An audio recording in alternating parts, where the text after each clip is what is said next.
Does Magna Carta mean nothing to you? Thank you very much.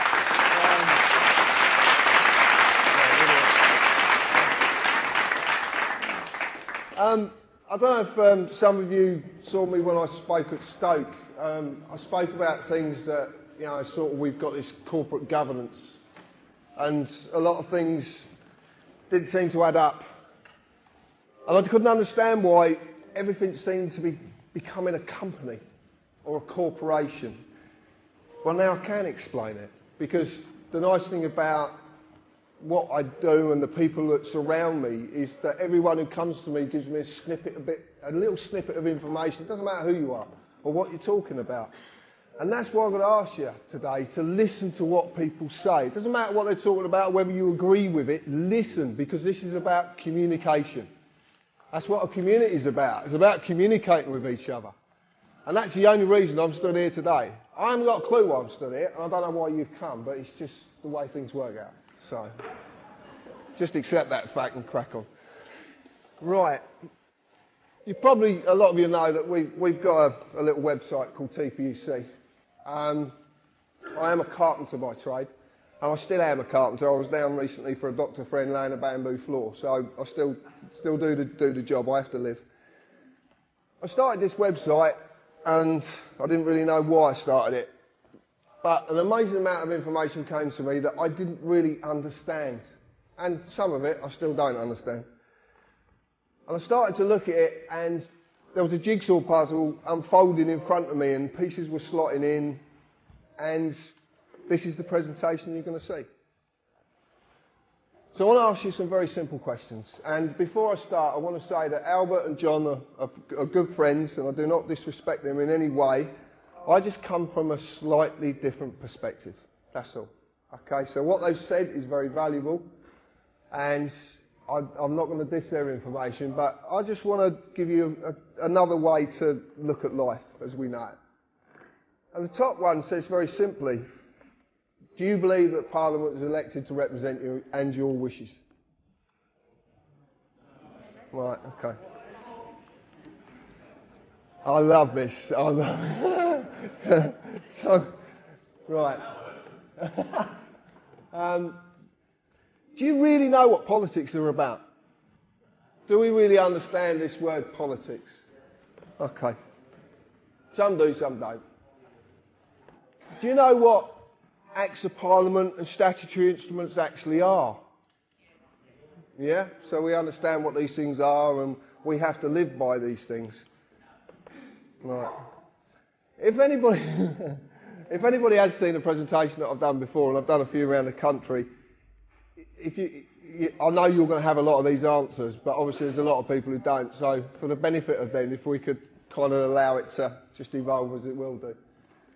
Do you know what a constitution really is? And the clue is in the first three. That's a clue. Like I said, I'm not ridiculing anybody else's stuff. I'm just giving you my perspective of things. I suppose that's what it really is. Do you know what the United Kingdom really is? Do you know what it is? Well, a lot of people say, a lot of people have got this image of what the United Kingdom really is, and it's far from united. That's one thing I will say. Far from united. You live in a society. Can you name it? Oh yeah, you've seen it before. I normally say something very different, but there's a lot of people here, and I'm going to curb my language today. Well, I'll try my best.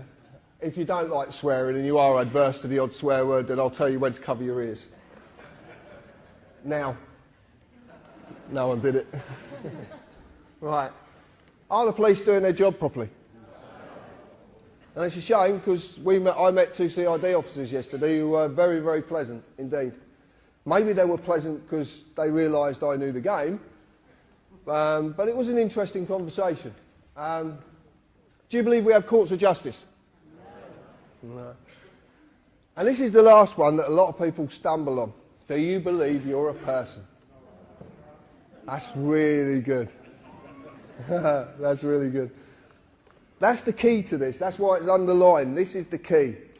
The word person, persona, the character, the mask. This is the key to everything. And a lot of people do believe they are a person. And it's said, you know, I ring people up and the answer phone says, the person you're trying to contact is not here at the moment. I'm not trying to contact a person, I'm trying to contact a human being, or a man or a woman. But, you know, there you go. Members of Parliament. A good friend of mine, that some of you might know as the anti-terrorist, thank you, he deserves everything, yeah. He told us a little while ago that the members of Parliament were actually a company. Now, I broke the words up because Parliament actually means two words, which is talk and lies. It's talk in French and Latin for lies. So it's talk lies, acts of talking lies. But he said they're a company. So I don't really believe anything that people tell me, so I look for this information. And what I want to tell you today is not to believe a word I'm saying. And if you really do, if you class me in the so-called society we live in, I'm a tattooed carpenter with a Cockney accent. You know, would you believe me? Right. So look for this stuff yourself. Everything you're going to see today is factual. Absolutely factual. You can go and find this, bar one little bit that I'll explain later. So they're the directors of a company, and they've got this company number. It's that UC number there. That's their actual number, their company number. And because they are a company, and it literally is orchestrated, they will keep going in the same direction. It will never ever change. It's never changed, and it never will change because it is orchestrated. A lot of people don't know that Tony Blair, Margaret Thatcher, and John Major have something very, very significant in common, bar being prime ministers. And that is their cousins. And no one seems to know this. If you want to see this, go and get a copy of Kids Trivial Pursuit, because it's one of the questions. There's little snippets everywhere. Everywhere. You just got to look.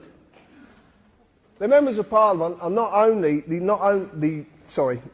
the only government department that are a company, a corporation, and the big question is why, and that's what I'm going to lead you into. I don't know if anybody's seen this, but this is the new company's house. This is a company called Dewport, and they're based down in Bristol. A good friend of mine, Chris Lees, knows this company very well, and they are the new version of Company's House. As you can see, there's a lot of the UC numbers, but the members of Parliament quite clearly are on there. House of Commons as a company. That's what you go on Company's House to search for, companies. We use another website which we've had a lot of dissing about. A lot of people have attacked me about it because we use Dun & Bradstreet. I want to tell you a little bit about Dun & Bradstreet. Dun & Bradstreet is the leading business world's credit reference agency. It has about 160 million corporations on it worldwide, and you can check out, if you want to do business with these people, you can check them out. You find out if they're creditworthy, if they've got county courts, whatever. Pay the bills in time. And the members of Parliament, again, are found on Dun & Bradstreet. I used to show Gordon Brown and David Cameron as being companies, but this is the most interesting one. This is Alistair Darling, MP, who happens to be a diplomat. Now, Alistair Darling MP is a trading name of the Labour Party. So the Labour Party trade in his name with diplomatic status. If you understand diplomatic status, that means that certain laws and legal positions can be circumvented. They can actually get round things. One of the things that they did get round, one of the things that they hid, was this information here. We recently did a bit of work and looking into a company called Consignia Customer Management Limited. And out of the blue, someone contacted us who could supply us company credit reports, free of charge as well, which is even better. So he said to me, tell me the company and I'll get you the report. Okay, fine. So we put him to the test. And lo and behold, we did it with Consignia. Now, Consignia is a PLC, it's a private limited with share capital company, and its company status is it's non-trading. And it hasn't been trading since the 4th of the 11th, 2002, which is very, very interesting with some information I'm going to give you in a little while. It's a part of a group of 35 companies under its ultimate parent company, the Secretary of State to Trade and Industry. Now, there's a few implications with this, including 2 foreign companies, as you can see up there. including as well 10 Royal Mail companies. The holdings, the pensions, everything. It's all held under this company, under this ultimate parent company, Secretary of State of Trade and Industry.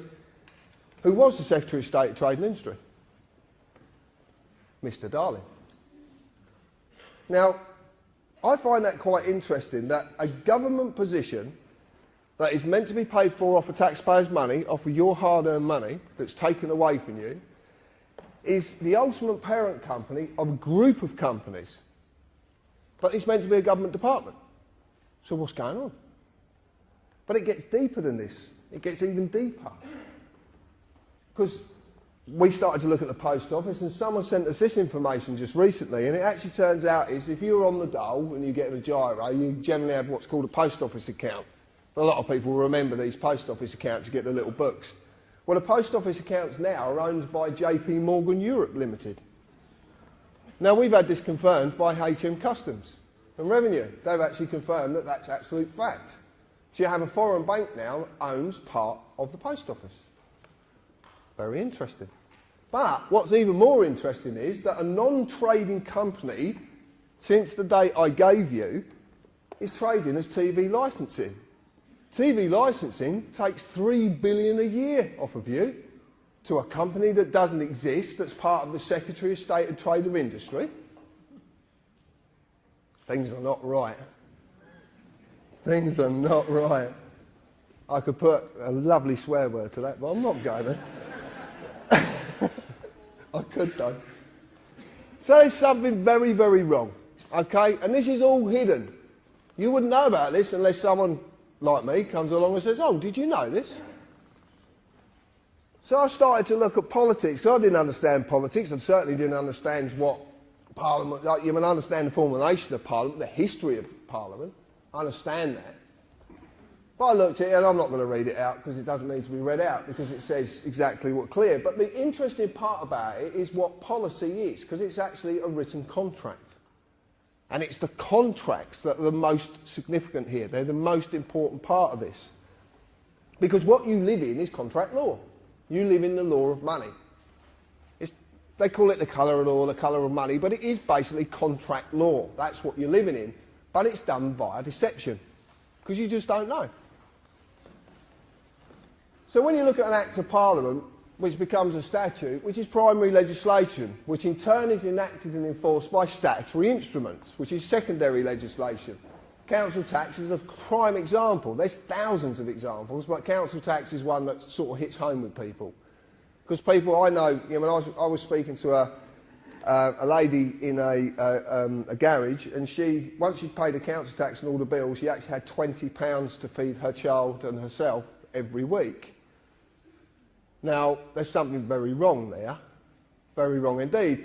And the government said to her, well, if you quit your job, we'll look after you and pay the tax. But because she wants to go and do a job, she is penalised and survives on £20 a week.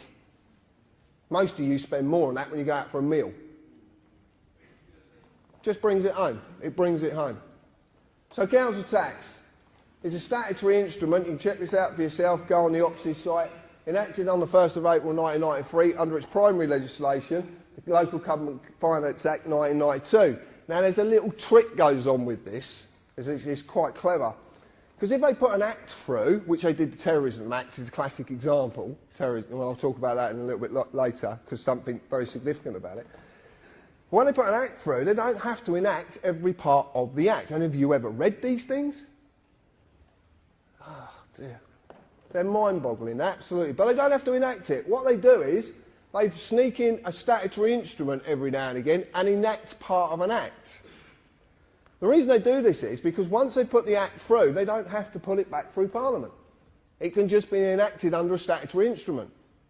So what you live under mostly is statutory instruments, but you just don't know what they are. Because in all the definitions I could find, and I've searched everywhere to find this because I want to prove myself wrong, because that's the easiest, but it is a created, written, legal contract. It's contract. That's the point. I'd like you to remember that because it's going to come back a little bit later on. So I looked at this so-called society that we live in. And I looked at the meaning of society, number of persons united together by mutual consent, which is very important, in order to deliberate, determine and act jointly for some common purpose. My friend Mr. Gerrish, wherever he is, will be enlightening you on this later.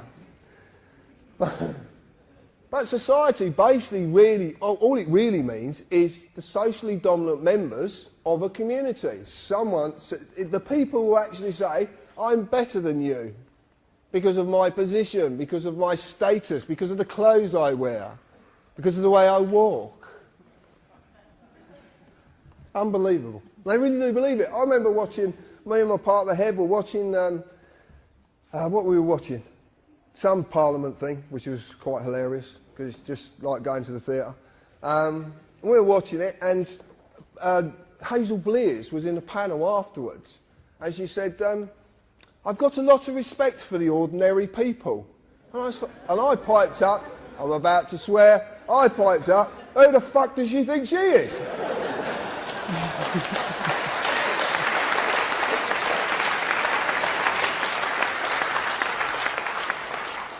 But it all evolves around this word, status. And there is no mistake that statute comes from the word status, I promise you. But I'll go into that a little bit later.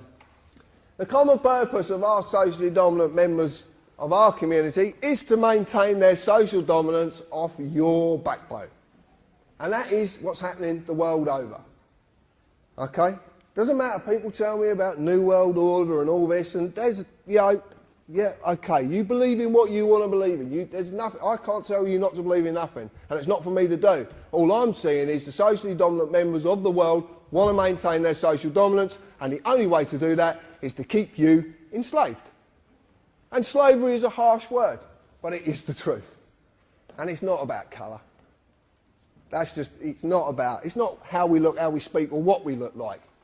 Everybody in the world who is not the socially dominant is enslaved. But they are as well, and I'll explain that in a little bit. So we've got the socially dominant members. This is simply the Law Society.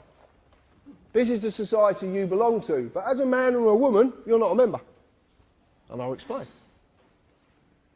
So I looked at contracts. An agreement between two or more persons.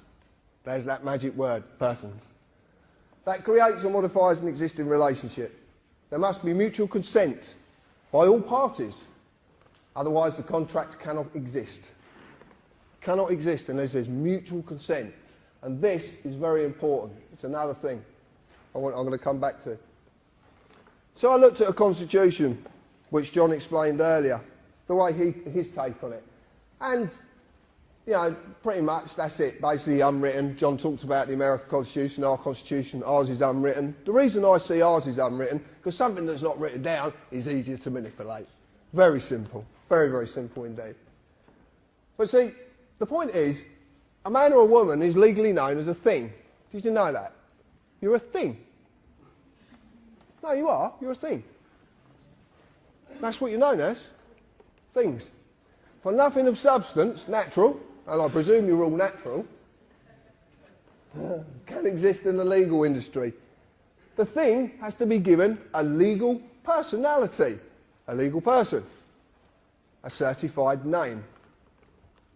A man or a woman is not a member of this society. The certified name, the legal personality. The legal person is. This is all that is bound by the rules of this constitution of the Law Society, which is actually Anderson's constitution. Now, if you're into the Ministry of Funny Handshake stuff, have a look at Anderson's constitution. Makes fascinating reading. So what I've decided to do, and there's a lot of help from Richard, who sat in the audience, one of the admin, Hev, my partner, Dan, a lot of people have given us help about this, and the anti-terrorist again. This is actually what an Act of Parliament is defined as, a statute is defined as. And it's quite simple. It's a legislative rule of society given the force of law by the consent of the governed, as of a rule of a corporation. Now, as it says there, by its own definition, it tells you it's not law. It can be given the force of law if you agree. But it doesn't mean it's law, because it says it's not. This comes from the neuter of Latin, status, the legal character or condition of a person or thing that is actually a maxim. Do we know what a maxim is? Right, well, a maxim in law is an internationally recognised fact in law that cannot be disputed, rebutted or even talked about. It is a fact. And maxims are very powerful. There's a lot of them that are good and there's a lot that are bad. So if you are going to use maxims, just use the good ones. Now, I've been attacked over this so much. The United Kingdom Corporation Limited, formerly known as United Kingdom PLC, United Kingdom Corporation, and now we believe it to be known, and I will say believe because I can't show you the evidence yet, but we believe it's the UK PLC company. And it's on Dun & Bradstreet. So as far as I'm concerned, it exists. But I've been attacked, oh, you can't take that, it's just a website, blah, blah, blah. Okay, so if it doesn't exist, why is it in the Public Records Office being talked about on at least 3 occasions? Why is it there? If it's something that's complete fabrication, that is not, you know, it's got no tangibility at all, why is it being talked about? And this is in the Public Records Office. Go and look for yourself. You can make an appointment, go down there and look. United Kingdom Corporation has employees, and that's not just civil servants, that's anybody. Anyone who has a national insurance number is an employee. And I want to ask you a very simple question. If you have national insurance, why do you need any other insurance? But surely it covers every eventuality and everything. You've got national insurance, and you've even got a policy number.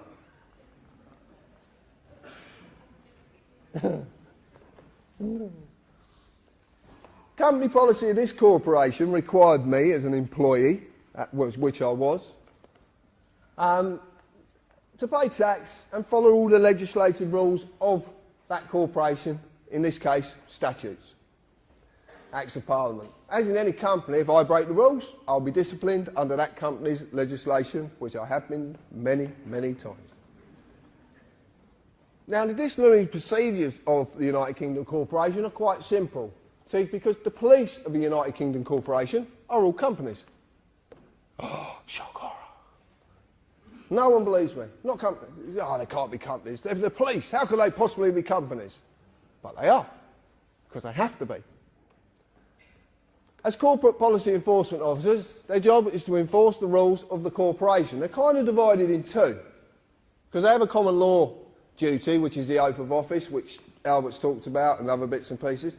And then there's another side to them, which is a corporate side, which is very interesting. All the courts in the United Kingdom, including the highest court in the land, are companies. Every single one of them. And they have to be. If I break the rules, I will get an invite to their place of business to discuss my punishment. And as I've said, I've been many, many times. Many times. Except they are not inviting me. I just thought they were. As you do. And it even seems the highest court in the land, which is... Thank you. House of Lords. Why is the House of Lords a court? Come on, John. The House of Lords is a court because originally, and it actually still stands to this day until the 1911 Parliament Act smashed it to bits, but actually the original system was that any legislation coming into this country had to go past the judiciary. Correct, John? So, the House of Lords was the judiciary. It's part of the judiciary. It's actually the highest court in the land. But it's a company. Exactly the same. All companies. I want to talk about my friend here. And I modelled this on a very dear friend of mine, Mick Reed. And I've got quite a few friends in the police force who I kind of got to know when I was young. Now, I modelled this on Mick because this is how I remember the police. And I know a lot of people in here will remember these people. They're few and far between now, but they do still exist. You just have to try and get through the other part to get to this. But they do exist. So we got this policeman. And when I was growing up, I was a pain in the arse to these old boys. And one particular, I grew up in a village and we had a copper on a push pike, which is not very clever. You know, especially when you're driving motocrossers across the field, you know, he can't really keep up. He did try, bless him. He did try. But his name was Bob Searle, a lovely man. But Mick could have nicked me 100 times, but he knew that nicking me, because I was very mixed up when I was a kid, he knew nicking me would not solve the problem. He knew what I needed was help. I needed to talk to someone. So he used compassion, he used friendship, and he used discretion. And John talked about this a minute ago. This is what a jury holds. It's called discretion. This is why nullification of a case can be performed by you, because you can go against a law or a corporate act policy if you believe that policy to be unfair in them circumstances. This is called discretion, and this is what these men and women have, discretion. It's a very, very big part. Duty under the common law of this country to serve and protect and uphold the law. There's a massive difference between upholding the law and enforcing something. I'm not going to say law because it's not. But there's a massive difference. But people just don't seem to realise there is one. And these were there to serve and protect us. Now, I've heard people say that women have been on the streets and they actually in fear because of a police presence. Now, surely, if their job's to protect us, you'd be all right with the police being about. You'd be quite happy. Oh, the police are there. Fine, I'll just crack on. They're there to protect me. Now, oh no, they might nick me for something. Because we're all in fear. And now, we got better coming. We got better. So we're frightened of these people now. But they're there to serve and protect us. They're there to help us. So, what comes along? The Gestapo. And these are the Gestapo. Yeah, and they're getting more like cyborg. They have actual cameras on their head. Have you seen the cameras? The cameras, yeah. So, I mean, they're actually taking films of you while you're talking to them and stuff like that. But these are the Gestapo. They are dressed to intimidate. Some of these people, I believe, if you actually sat them on a chair and asked them to get up, they couldn't get up because of the amount of clobber they've got. But these are corporate employees. They're revenue collectors. They're there to enforce the acts of Parliament upon you. They're there to enforce contracts. That's all they're there to do. And they do. Every time you get nicked, I don't know, when I've been nicked, they always tell you what you've broken. This legislation or this act, blah, blah, blah, blah, blah. They seem to reel it off. It's quite clever how they do it. But it's always an act. But the clue's in the word, act. It's an act. That's why they call it acting. But it gets better. Because now we got these.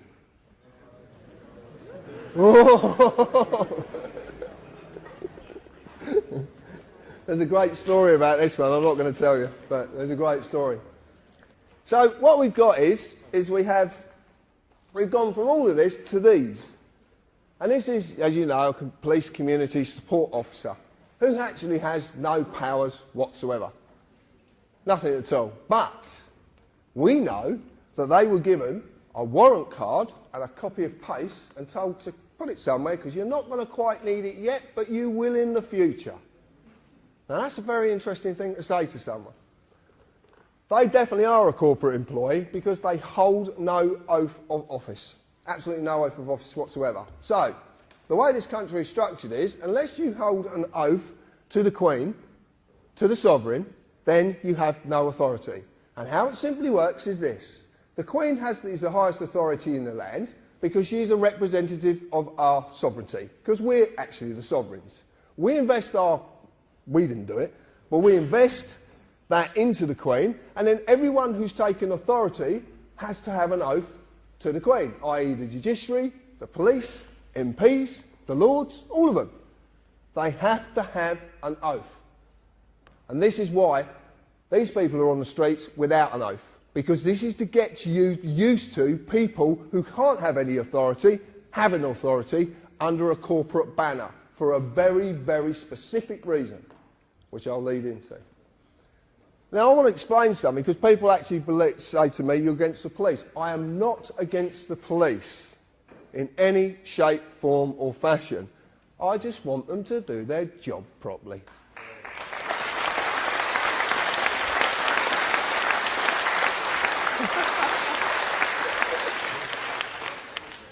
Earthquake's gone. Right, we're okay. So, I've done this, and it's absolutely true. This will make more sense in a little while. There is a massive divide between these two and that. Although these two, well, that one's not. This one, it's not because of the sex as well. But no, because... Oh, forget it. You get the idea. I've got a little video I'd like you to watch. Now, a lot of you might have seen this video before. It's by a friend of mine, Darren Pollard. It's fantastic, this video. It really is. I'd like to explain, there is some writing in it. You might not be able to read it. Don't worry, I will explain afterwards. But just have a little look at this. I don't actually know if this is going to work. Oh, it is. Have we got sound, Andrew? It'll come on in a minute, mate. Oops.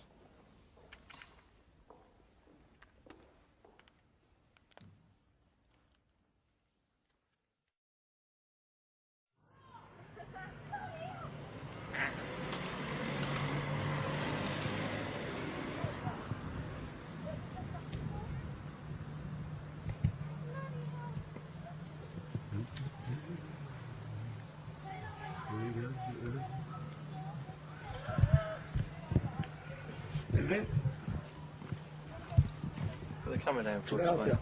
What? Can I help you? Put the camera down for us. What? Whoa. I'm in my own garden here, mate. Okay. What, you come bursting down? Filming the police?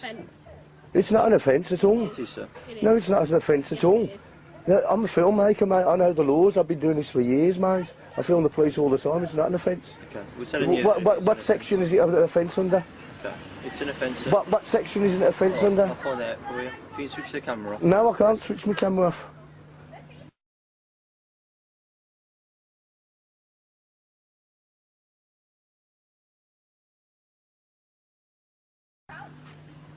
I'm not doing nothing wrong. I'm in my own garden. You've come round our path. I do this all the time, mate. Yeah, if you can. Get this in over as well. Get the mobile phone, the solicitor. Mate, this is a free country. You're entitled by law, yeah? Sorry, it's Claire. You've got a listening number for the Sarge. Sarge, just quickly, we've just done a stop check Absolutely, on no the problem, Welshire sir. farm. There's a gentleman here that's filming us. Yeah, he's in his own garden, minding his own business, and the police have just come over here intruding on my privacy, my liberty, my freedom. It's not illegal. I do this all the time. I film the police all the time down here. I film the inspector at the meetings, mate. I think you've got it long. What's your name? Sorry, sir.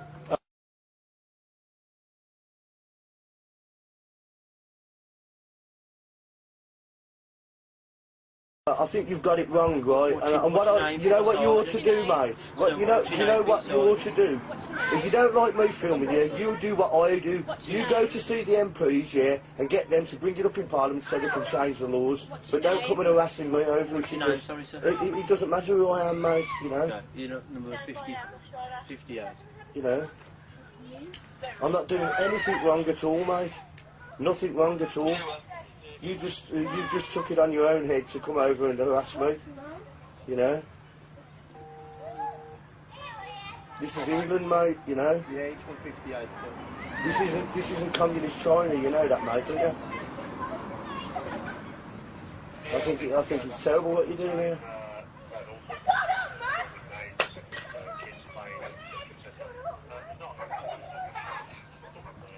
Yeah, it's not an offence, mate, see. We can more pick that up better than your ears. Pardon? I said my camera would pick it up better than his ears. Pick what up? It doesn't matter. What do you mean, pick what up? It doesn't matter. You're just trying to make an issue here and I'm not biting for you. I'm not doing anything wrong. What did you say? I'm not doing anything wrong. What have you just said to that? It doesn't matter. I'm not doing anything wrong. I haven't done anything wrong. What are you trying to make an issue for? I've not broken no laws.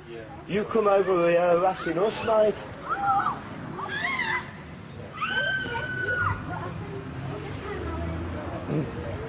Thank you. Have a nice day.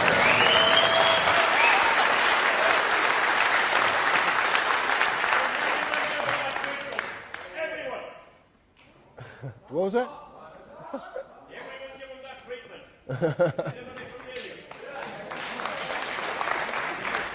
Right. If you don't, if you didn't quite get it, what's actually going on there is the fact that 2 police officers were trying to enforce something that didn't actually exist. And they had to radio their sergeant to find out if it existed or not. And they were told it didn't exist. So they had to stroll down Darren's path and hold their heads in shame. And I have it on good information that male police officer has been passed down quite a few times and he hides his head. I know Darren doesn't lie, so I've got no reason to disbelieve him. But there's something very key there. And the thing is that when these people actually pull you up, for whatever they do, whatever you've done, or whether you haven't done anything, more to the case, excuse me, that drink's repeating, ask them. Because most of these people, when they're doing what they're doing, they don't actually know what they're doing. That's the point. They make it up as they go along. The classic is now, do you know you can be arrested for answering questions? Actually asking questions. You can be arrested for it. Friends of mine have been arrested for asking questions. And it's called, what's it called?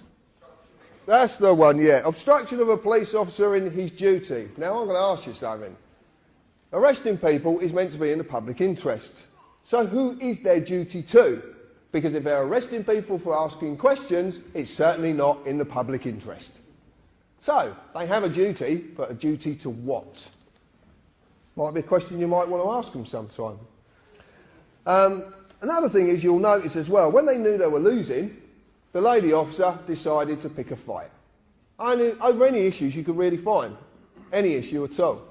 And this is the point. And the classic was said, your name, your address. This is powerful information they need. They need it. I will explain this in a bit. But Darren did something. And he did something very, very significant in that video.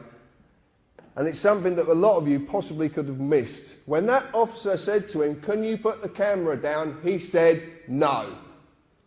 And did the officer pursue it? No. One of the most powerful words in the world. It's one of the smallest words in our vocabulary and one of the ones we're so frightened to use. Just say it. No. That's what it's all about. It is.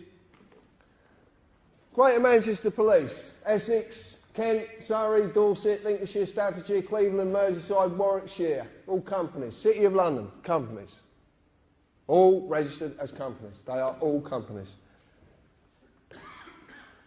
This is some interesting information that come via one of our researchers up in Lancashire. And I did find this fascinating. Lancashire County Council, this is not a city, this is a county. Counties are big places. So it's a county council, not a local council. Was incorporated under that IP number, which happens to be 666, which I found quite interesting. Dear, oh dear. I'll leave that one for Brian. You can see its registered address, and it was completely dissolved on the 25th of January 2008. This is the county council. Completely dissolved. All assets and liabilities of Lancashire County Council were transferred to another company called the Blues and Twos Credit Union. And guess who owns the Blues and Twos Credit Union? This company is Lancashire Police Headquarters. Huh? So we have a police headquarters now owns a county council? Anyway, you know, it's a bit mind-boggling, this one. So anyway, Mike has been fighting council tax and doing quite well at it as well. So he rang up the FSA down at Canary Wharf and had a chat with a lovely girl called Maria, who actually was quite happy to depart quite a lot of information. And Maria said to Mike, well, you shouldn't really be paying council tax to them anymore because they don't actually exist. So who are you actually paying? Which I found fascinating. Well, it turns out that a few people have jumped on this and started to ask some very, very awkward questions regarding this matter. Because, truth be known, even if council tax was lawful, which I promise you it's not, and lawful and legal are not the same, and never the twain shall meet, ever. And I will explain a little bit about that. Everyone who's been paying since that date is entitled to a refund. How many more are doing this? How many more people can get refunds? And this is all about money, I promise you. There's nothing more. This is about money. So we found this very fascinating. Same again, I don't really believe. I like to go and look for information myself, which is what I'm asking you to do. I don't want you to believe me. You can go and find this.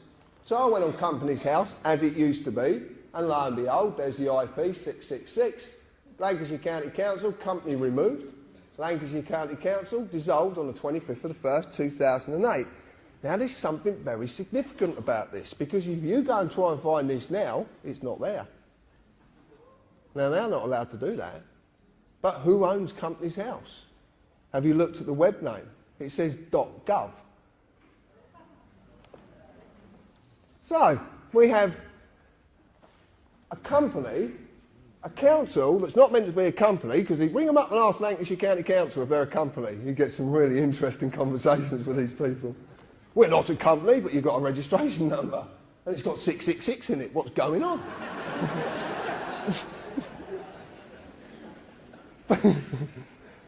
See, a company can't have any authority. I'm going to explain this later, why companies and corporations can't have authority. They can't.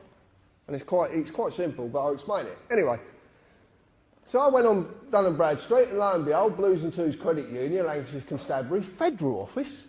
Federal? Are we a republic? I presume, I always understand we're a sovereign nation. Or are we? Or have we been a republic for a lot longer than we could possibly imagine? But I'm not going to talk about that now. I'm bringing a book out. I'll just get you to buy it, that's all. Right. This comes to us as well, which is fascinating. Devon and Cornwall Police. Devon and Cornwall Police have been taken over by a company called South West One.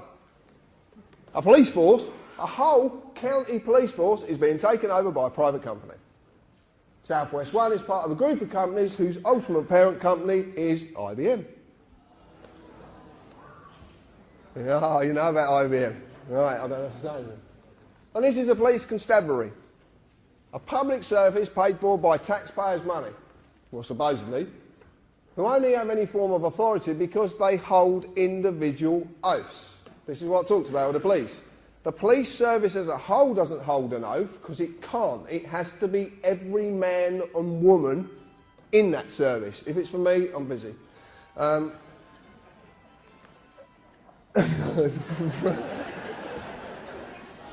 shouldn't do that. I do that every talk, and I shouldn't do it. Right, sorry. Yeah, so they can't. So it's got to be on the man or the woman. I don't like using the word individual, but it's the only word I could put there, because individual doesn't mean what we believe it to mean. So now Police Constabulary is being told what to do by a private company, a bit like the ACPO. You might have heard of them. A non-profit making organisation that's made up of chief police inspectors that has 18 million in the bank. I want to ask you, how do you get 18 million in the bank when you don't make profit? Yeah. Interesting.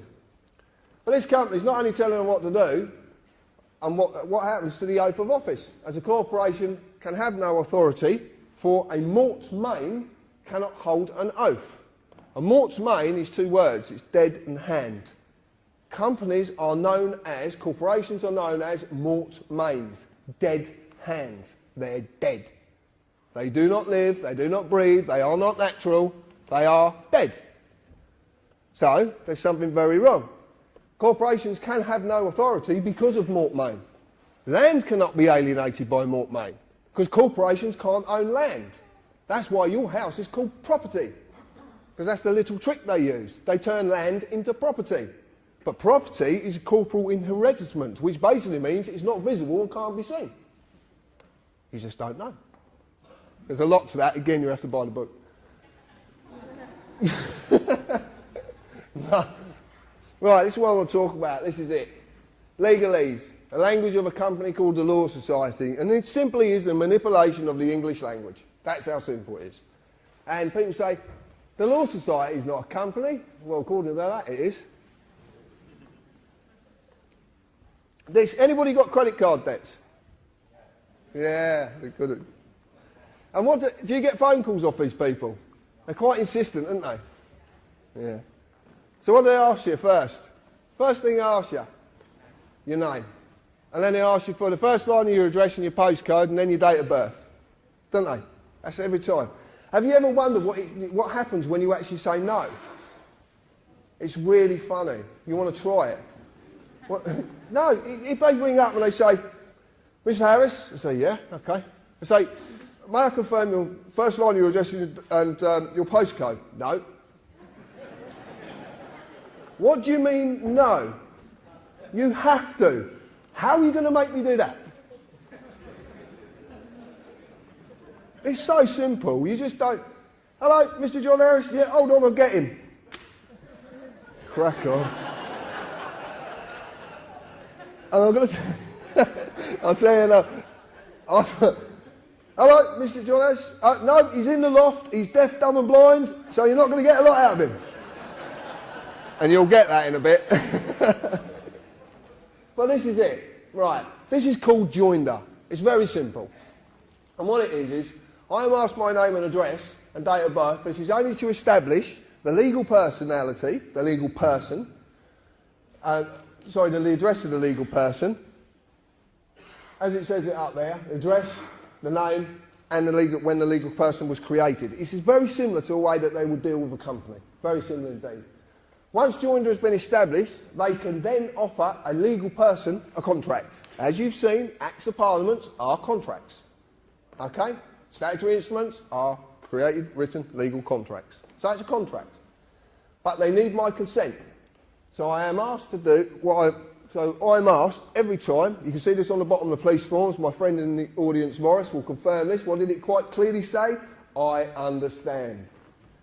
Okay? You're asked, do I understand? Then I would sign one piece of paper, if not more, to say that I am the legal person, and as the legal person, understand. But this is deception. And basically, understand is synonymous with the word stand under. You want to check this out? Black's Law Dictionary. There's 8 versions of it. There's probably a 9th one coming out. But so stand under. It is a legal requirement that you understand, but not that you actually understand. I'm going to put that into English. It's a legal requirement that you stand under their authority, but it's not a legal requirement that you actually fucking comprehend what's going on.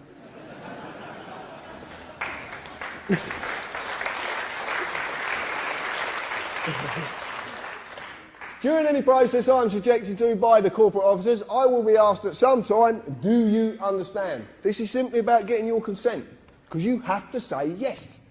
Because a contract is a contract, and a contract can't be formed unless all sides agree, give mutual consent. So you're asked it. Do you stand under me? Do you give me a corporate officer authority? That's what they're actually saying to you. But it's not you, it's a legal person. It is this piece of paper. This is a blank one. But this is this piece of paper. This is all they can act against. But you need to represent it. And that's what the joinder's there for, to get you to represent it. So let's look at a fixed penalty notice, the deception of notice, joinder, understand at work. This is it at work, very simply. In legalese, a notice is not a bill. A notice is not a demand, it is an offer of a contract. Notice is synonymous with offer. When the offer has been made, the legal person must be established through joinder, for the legal person is nothing more than a piece of paper. But they have to establish it. Otherwise, they can't offer the contract to it. Because of this, they need the man or woman to agree to represent the piece of paper by saying, I understand. Fixed penalty notices are the same as all and any statements made. They are simply self-perpetuating contracts. They perpetuate themselves. It's completely deceptive. I'll show you how it works. It's not very clear. If you look at the top there, it says penalty charge notice. So it's penalty charge offer.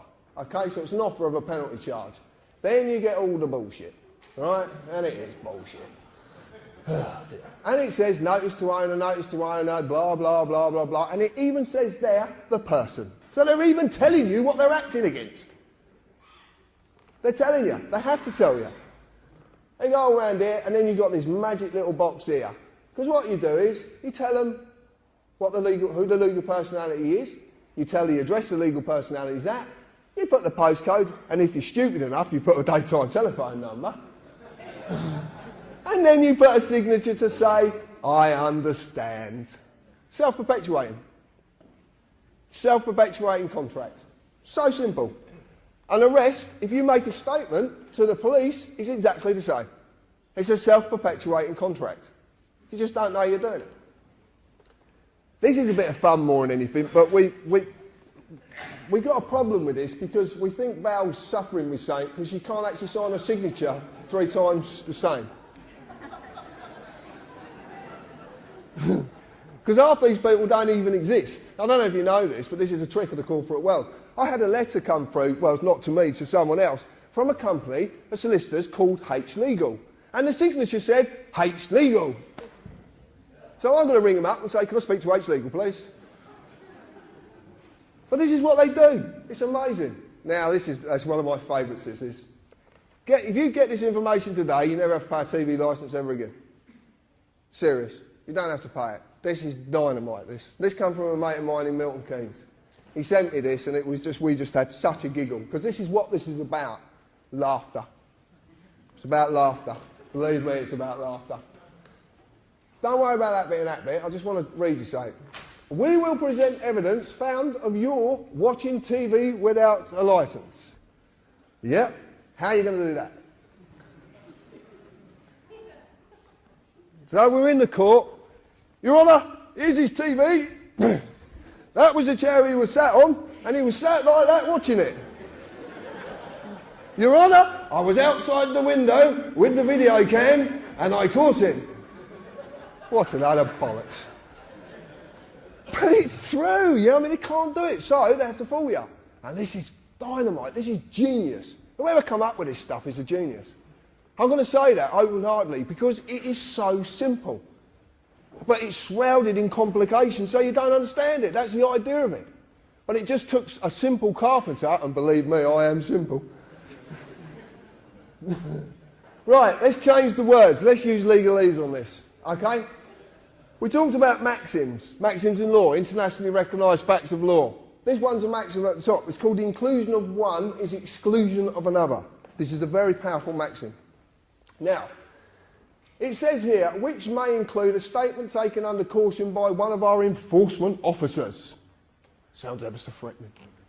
Shaking your boots. But, if you legalise this, you'll find that must is synonymous with may, so in this case may becomes must, which says, which must include a statement taken under caution by one of our corporate enforcers.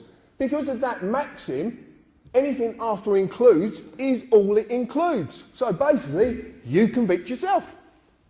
You make a statement, and guess what you do? Name, address, yes, I was watching television, blah, blah, blah, and you sign it at the bottom. Self-perpetuating contract, then off you toddle to a court, because you think you're going to get justice, but you're actually going to suffer a thing called summary judgment, because you've already established your guilt. They don't have to establish anything. This is the simpleness of this. This is how clever it is. It is so simple. A statement, actually, when you break the word down, means to set down lies. That's actually what it means. The point is, you've been conned. When you look at the wordings of all these documents and you start looking at the legal world's documents, believe me, you can tear it apart. When you've just got a little bit of this information, you can rip it to pieces. You really can. So watch for this. When you look at their documents, watch for this. Summons is a deception as well. Summons is synonymous with invitation. So you're actually being invited because you can't be forced. That's why must is synonymous with may, because you can't be forced. You can't be forced into a contract. They can't force you into it. Because it's not law, you can't be forced. So they have to trick you, deceive you. This is the classic one. They are inviting a legal person to a corporate place of business, and believe me, they are corporate places of business. They really are.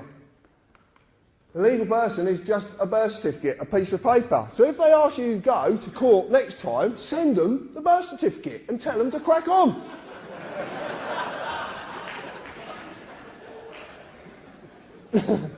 This legal personality was created by the United Kingdom Corporation. The history of this document is very, very simple. In 1856, the GRO was incorporated. In 1857, birth certificates came out. In 1874, Deaths and Births Act went through, and this was topped up in 1953. This is it. This is this document. Okay? All contracts, by the way. All contracts. So this is what they're inviting. They are using deception, as every magistrate's court is a trading name of a company called the Ministry of Justice. And there it is, the Ministry of Justice. But it's on Dun & Bradstreet, so it can't be real. Oh, okay then. So, but they're trading as a magistrate's court. So, if you're on Dun & Bradstreet, you can buy a report. So we bought one. And there you go. Ministry of Justice, Selborne House, it's all there. Line of business, government department. That's interesting for a start. And they trade as the Asylum Immigration Tribunal, Magistrates' Courts and the Public Trustee's Office. I've highlighted really what I found significant, because who owns this business? No parent company. Now that's interesting. In the business world, if there is no parent company, that means they are a parent company. And it's obvious because they're trading in their name. So they're the parent company of all them businesses. Every single one of them. Who are the directors? Lord Faulkner. If you don't know anything about Lord Faulkner, have a look at him and have a look at his brother as well. Very, very interesting. Are there any significant legal proceedings, events against this business? A county court judgment was registered against this business on the 16th of the 12th, 2008. So, right, let me get this straight. We've got a business that's not meant to be a business, that doesn't even do good business. Well, that's the truth of it. And then the last part was the one that got me. Year this business started, 1600. So anyway, we rang up Ministry of Justice and asked them a few questions. And they didn't want to answer. I ring up Parliament, they get really snotty on the phone with me. I'd ring up Buckingham Palace as well, they don't want to talk to me either. And all the House of Lords, they're very interesting, these people. But I checked this out with Dun & Bradstreet, and we had this checked out, and it turns out their stuff is completely factual. There was someone that I was recently, I've got to tell you quickly about a friend of mine over in Wales who rang me up, and he's a lawyer, he's a statute lawyer as well, constitutional lawyer, and he rang me up, named Martin, and he got a lovely Welsh accent, and he said, John, he said, do you know the name for the legal world, the legal system? And I said, no. He said, well, the Latin name for it is bollocks. But you're laughing, but it's actually B-O-L-L-O-X, bollocks. And bollocks means to set into confusion. Aha! So he was right, he was just leading me along a path, and I laughed just the same as you did. He's given this to someone, a barrister, who's looked at this, and there's been a few people looked at this, and it actually turns out that these people have come back and said to us, if this document is legit, which it is, and if you want to see a copy, I've got a copy in there, so I'll pass it round, I'm quite happy to. If this document's legit, this country has been lawless for 409 years. Because the whole justice system is being dealt with by a company. And this makes complete sense when you look at the history of between 1600 and 1717. Again, you have to buy the book. Anyway, when you've bought a report, you can track a company in case there's any adverse credit issues come up. So we decided you have to pay for it as usual. And it turns out that payment performance of the Asylum Immigration Tribunal had gone down to 31 days. And it's actually a blue star, which is pretty bad in Dun & Bradstreet. Basically saying, don't do business with these people. Really don't do business with them. But what's interesting is we brought this out of the Foundry, and we talked about this, which a few people will know about. About 2 weeks afterwards, there was a little fire in the city. Guess what building burnt down? The Asylum Immigration building. That building broke down. And all the records. Rather convenient, isn't it? It just shows you there's so much you don't realise that's going on, but this is all heading in a direction which I'm going to get to rather quickly because I'm running out of time. I want to talk about deception in the name because this is very important. If I go to a court, as I've just shown you, a corporate place of business, as the accused, if you go into a court, you're the accused. Point blank, you're the accused. I would be asked to confirm my name. They even would presume to know who I am. The reason they know who I am is because I would have been an idiot beforehand and wrote a statement. So my name is on the top of the statement. So simple. And it is the full name entered on my birth certificate, the legal person. Mr. and the titles are just the legal status of the personality. And I've never been asked for that. I've never got asked for it once. But who is the accused? The legal person, the name on the birth certificate. So when they ask for me, my name, they are talking to the legal person. Not me, but why? If you understand any of this, this is the only slide I would have to show you. This is all I would have to show you. I'm going to grab this. Right. Legal is in form only. This stuff. Pieces of paper. That's all it's about. Pieces of paper. Nothing else, nothing more. Law is about us. We're natural. Okay? Words of substance, words of nature. So if you look at this, legal is in form only. Person. A man or a woman is a substance of words of nature. Legal is the antithesis of moral or natural. It's the exact opposite. Nothing can exist in the legal world unless a piece of paper says it exists. That's its legal personality. So when they ask for my name, they are not talking to me, the man, because as a man, I cannot exist in the legal world. It's so bloody obvious. I can't exist in it. I'm a thing. Unless I've got a piece of paper to say what I am.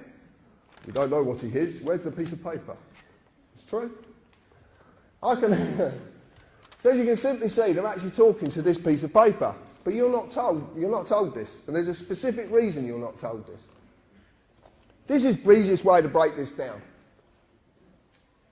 Natural law and common law is actually meant to be a mirror of natural law, and natural law basically is two simple values, harm and loss. That's all it has to be, nothing else. It covers every eventuality. So you've got natural law, that is actually me.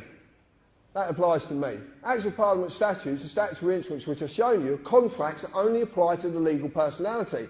But because that's just a piece of paper, they need me to represent it. Now, I've shown you that United Kingdom is a corporation. I've shown you what the Acts of Parliament statutory instruments. I've shown you the corporate police and the corporate courts, and that's what they act upon. Exactly the same with the councils. That's the system. That's how simply it works. If you look at it and you actually go in your heart, which the lady spoke about earlier, the only basic principles that any nation really need to adhere to are those of natural law, which are harm and loss. You don't cause anyone any harm or loss in your words or your actions. That's how simple it is. As you have seen, the Acts of Parliament statutes only apply to the legal personality, the name, the birth certificate, a piece of paper. As you've also seen, they need a man or a woman to consent to represent the legal person because a piece of paper can't walk, can't talk, and it can't pick up a pen because it's stationary.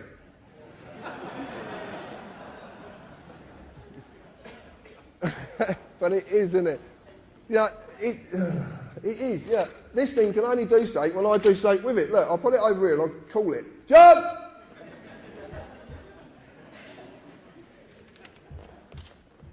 It needs our energy. It needs us to do something. And that's the clue. That's the clue of how to reverse all of this. It really is. Consent can be given in inaction or action. So basically, if I say to you, do you understand, and you nod, that's inaction. If you sign something, that's action. It's that simple. So how did they create it? The legal person, the given name was created when my birth was registered and evidenced by my birth certificate, a piece of paper. Man created government, which in turn created legal personalities.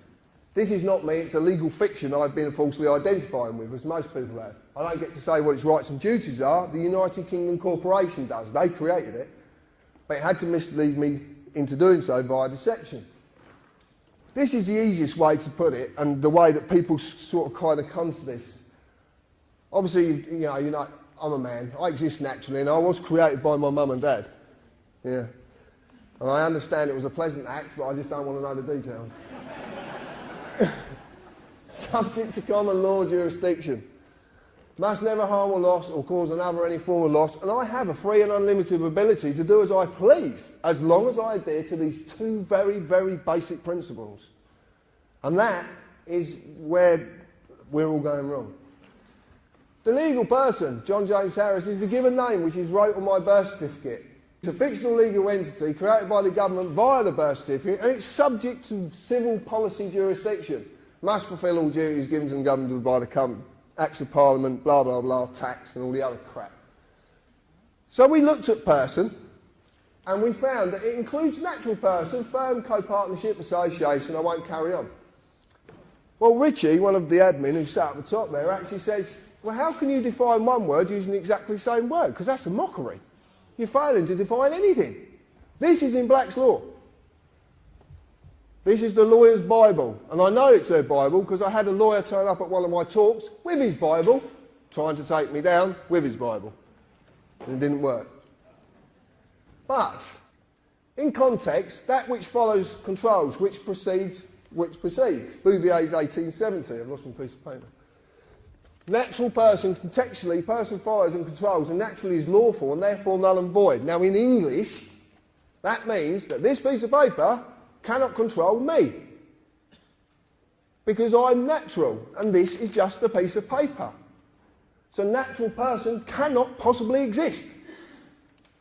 But the lawyers all know this. This is what they use. This is what they're taught. And I actually spoke to a law student once and I said to her, why are there 8 versions of Black's law? Why are the words changing in 8 different versions? Why don't they stay the same? Surely if a word's defined, then it won't change. If it's defined in a dictionary, why would it change? Oh, well, you know, society, but... Society. When I talked to this law student about it, she said, it's not for you to read. Oh, yeah, what are you hiding then? There's a lot in there, you want to read it. Deception of the personality. I'm going to cover this very quickly, but most men and women believe, they do believe you are a person, you have a personality, you have it rammed down your throats. There's no wonder you believe it. Everything's about person and personality. The personality is a social mask all men and women wear. This is simply the ego, which needs status and control. This is our world. We live in the world of the ego. We live in the world of status. And believe me, I'm battling my ego, and this does not help. That's why it don't help. But this is why this deception works so well. Because it mirrors something that is naturally going on inside you. This is a battle you go for. If you're willing to take this battle up, if you're willing to take this battle up. Now, I'm not a religious person. I'm not. I'm not a religious man. I know there's something there, I just choose not to call it anything. That's it. And I don't want to know, to be quite honest with you. I do know there's something, I just don't know what it is. Someone told me the story. I looked at the story of Jesus, and I take what everybody says and I accept their views. So I just ask you to accept mine. I don't believe that Jesus died if he did exist. I believe he did something far greater. He sacrificed his ego. He sacrificed his personality. Because that's what this is really about. He actually sacrificed it, because the only way you can truly live and the only way you can truly love is to get rid of that thing called the ego. We live in an egotistic world. Everybody, look, I've talked about President Obama on Red Ice, and I talked about this, and it's like President Obama is a man, but because of his ego and his status, he believes he now has the right to go into a foreign country and kill people. This is the problem with the world we live in. It's about this word, status. It's about the ego. And I've realised it because I've got the biggest ego in the world. I'm an arsehole.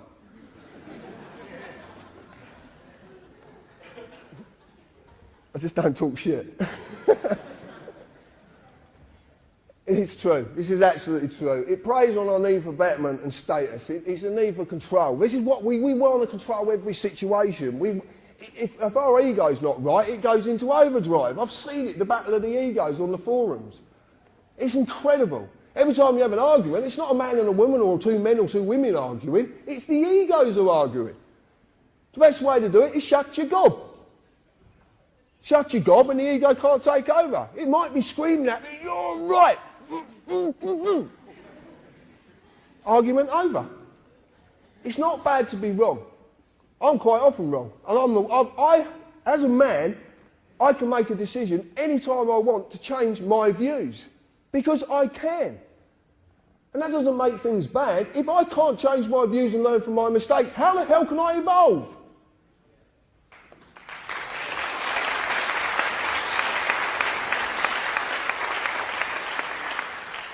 This is a deception. I'm running out of time, so I'm going to have to go through this quite quick.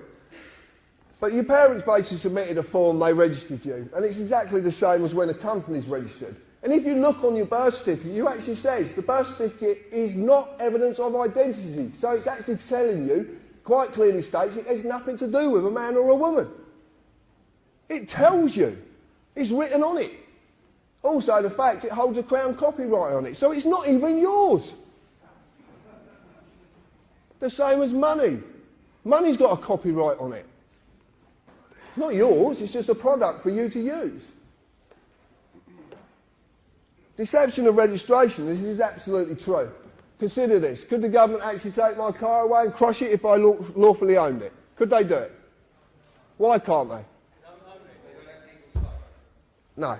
If I legally owns my car, if I lawfully own it, then they can't take it from me because it's a crime. Okay? Theft is a crime. Doesn't matter who's stealing, it's a crime. But by using the process of registering my car, they duped me into handing over legal ownership. So now a company owns my car. But that's a very unique situation, because if a company owns my car, hold on a minute, I got this V5 document that says I'm the registered keeper.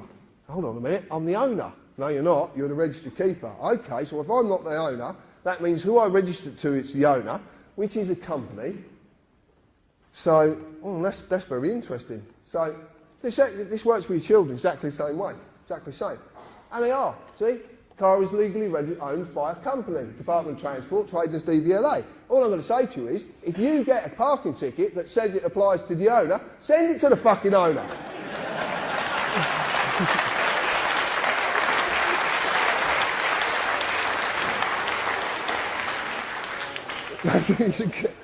You're going to have so much fun, you really are.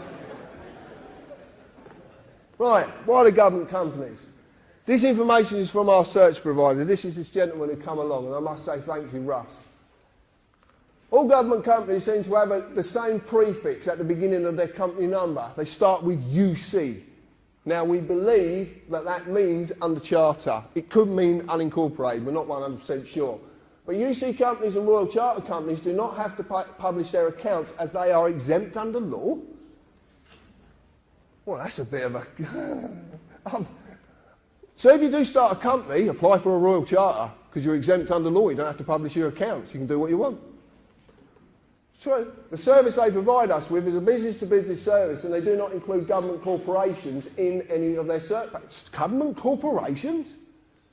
We're going back to this company thing. What's going on? So why companies? Let's answer the question. As you see, the Acts of Parliament are enforced by statutory instruments which are in fact contracts. But a contract can only legally exist between two or more persons. What's a company when it's been incorporated? What does it become? A person. It has legal personality, so it becomes a person. So then it can do business with another person under contract. This is why they're all companies. But there's a bigger reason to this, but it's just part of the reason. So a company corporation is a legal person, for it has legal personality via a certificate of registration certified name, exactly what you were given when you were born. Exactly the same process. Their legal personality is just a piece of paper as the one you have. So the contract only exists between the pieces of paper. But they're the person, so the contract only exists. But obviously they can't communicate.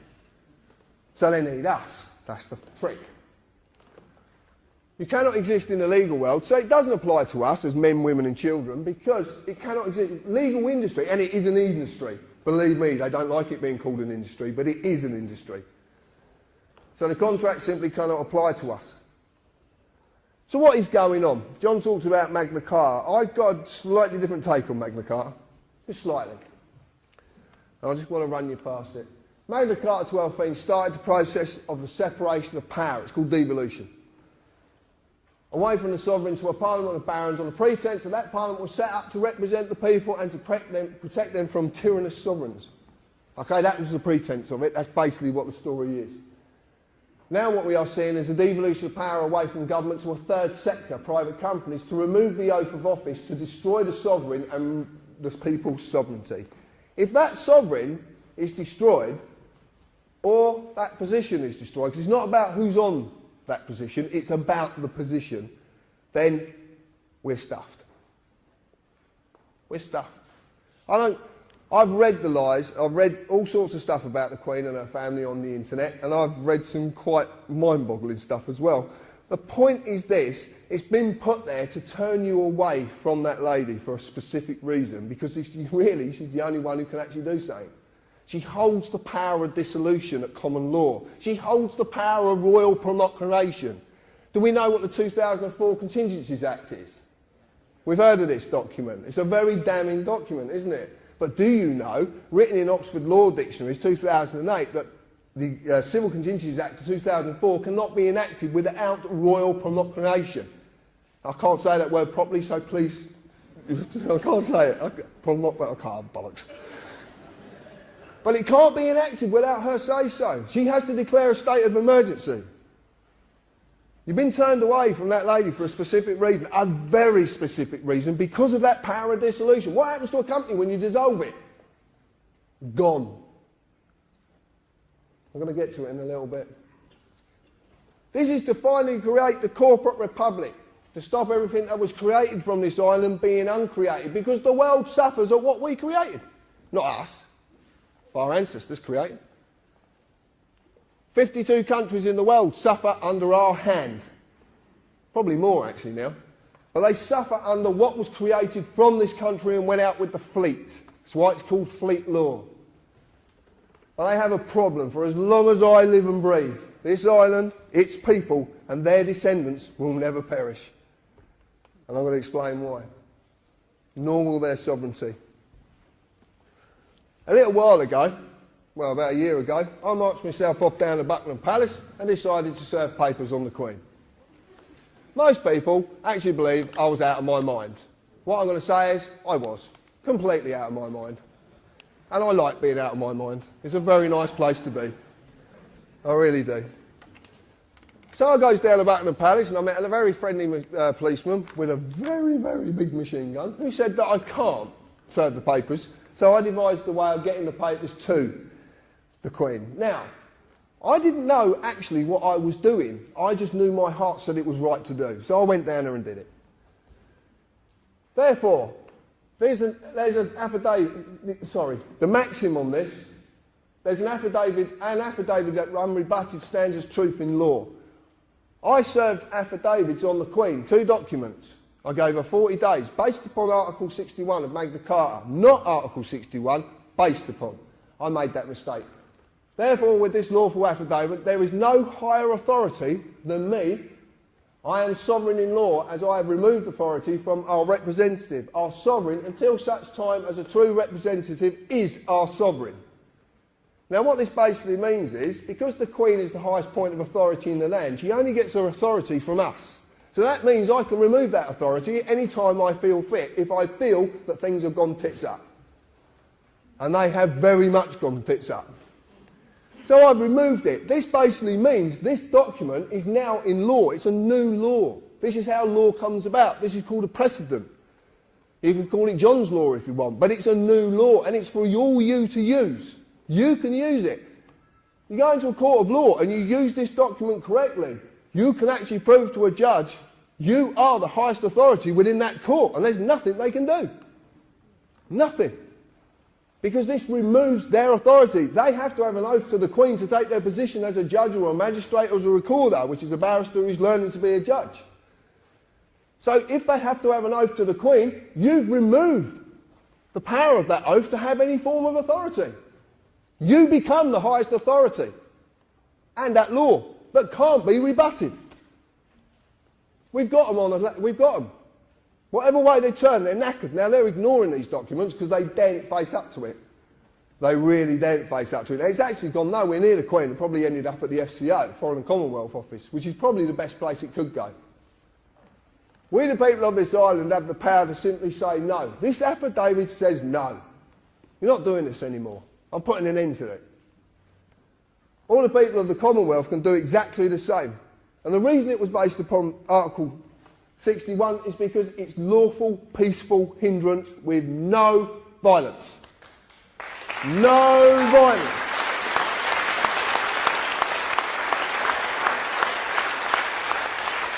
Someone said to me, how would I deal with the MPs? I'm going to tell you this. Order 635 brooms, because they will be sweeping the streets they thought they used to own.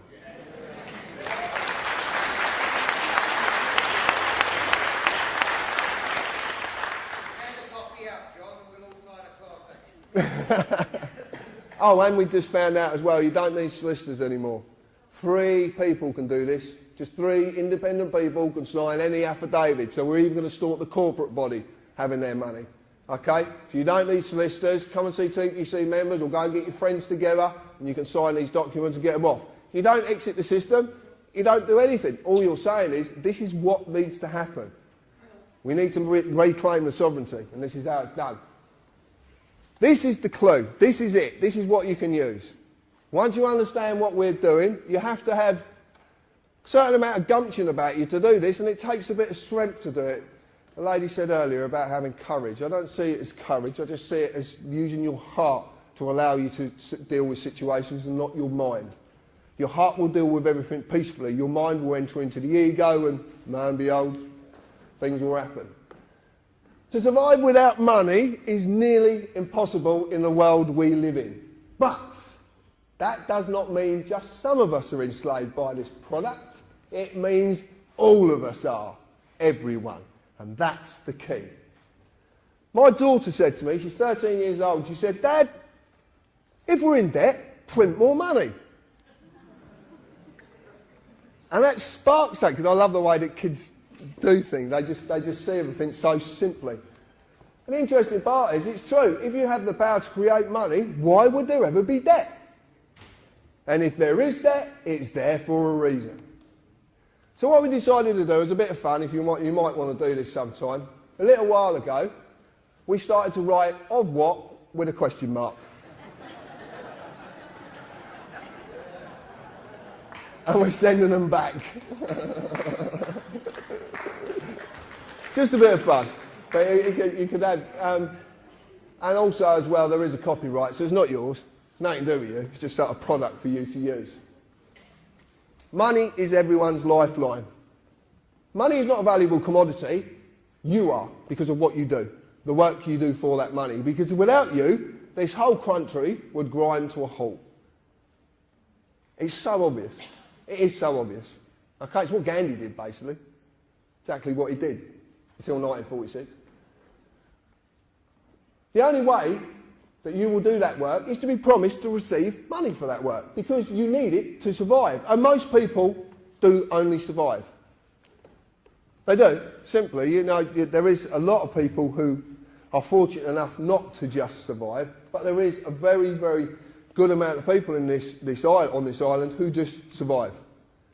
And that's very sad, because my one belief in my heart is that no one should have to pay to live. No one. Companies and corporations only exist because of money. The money they receive from you is simply their lifeline. A lot of the time to feed their greed, to maintain their delusion of status, and to maintain their social dominance. Because that's basically what it's all about. That's what it all boils down to. But the simple question is, what happens to these companies and corporations when everyone says, no, we're not paying you anymore? They cannot survive. If you have a company that issues parking tickets and no one pays the parking tickets, what happens to the company? Exactly. Now this is something we can have a lot of fun with. We can have a lot of fun with it, believe me. So this is the conclusion. Simple conclusion, don't give them any money. Keep it yourself. And you can use so many tricks. There's so many things that I do. It's so funny. And it is about fun. Lawful rebellion. Deny their lifeline. This is what I do. And I just simply do this every day. I peacefully resist all claims against me by refusing to represent that piece of paper. I've just done it with the debt collectors I showed you, and that's what I said to you. Because it's a piece of paper and mine's in the loft and it's deaf, dumb and blind, I tell them it's in the loft and it's deaf, dumb and blind. I never accept any of their paperwork. I never accept their paperwork. Every single bit of paperwork that's ever sent to me gets sent back. Because there's something you might not have seen on their letters. Right? This is what we do. It's called no contract, return to sender. Right across the address window. But this is HM Customs, just a load of bollocks from the tax man. Who's actually trying to make me bankrupt, which is hilarious. Because I actually said, you're trying to make me bankrupt from a bankrupt company? That's very funny. But they got a return address. So this means this has got two-way travel. Because if it's not delivered, it has to be sent back. So I'm just utilising that fact and sending it back to them. So this is what we do. Now I've got a tax man who comes and actually tries to give me the letters. And I just say to him, sorry mate, I don't accept your paperwork. I have a warrant. It's a card. Look, mate, that's a piece of card with writing on it which means fuck all.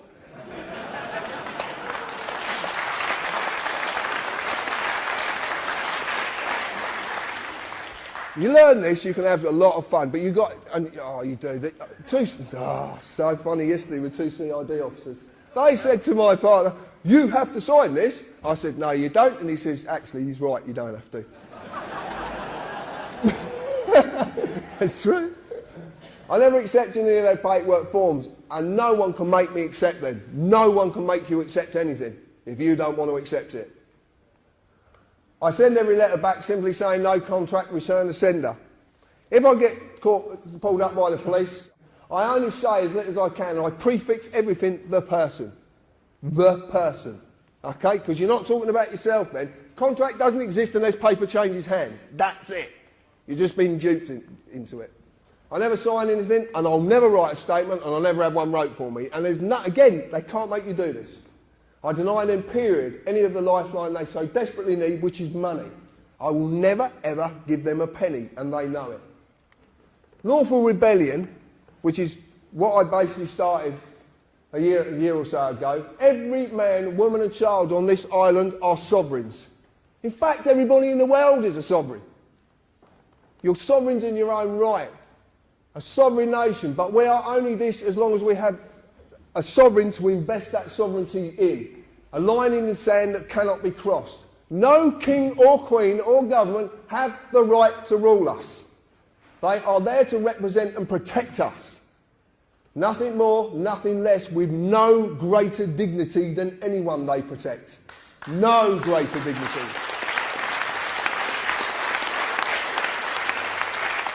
All the power within this island is held by you and granted by you. Everything that is wrong can end when you will it to. Everything can end when you will it to. We must allow for that line to be drawn in the sand once more. This is lawful rebellion. That is that line. We have to draw the line. Us. What have I done? Nothing more than realise I can say no. And I am going to say no, and everything's going to be okay. Thank you. I've heard that too. Why would they do that to us? Because they have families too. And I tell them, well, you know, I have a genetic disorder that makes me prone to cancer. And why? Because they were testing nuclear weapons in the West Deserts of Nevada, St. George, Cedar City area in Utah. My family was subjected to that radiation, which caused some DNA problems, and it got passed down to me. And your son. Yeah, and my son. They did that because they felt that was more important than the lives of people. Because everything is okay as long as it has the stamp legal applied to it. That includes war, genocide, anything is okay as long as it's, yep, it's okay, it's legal.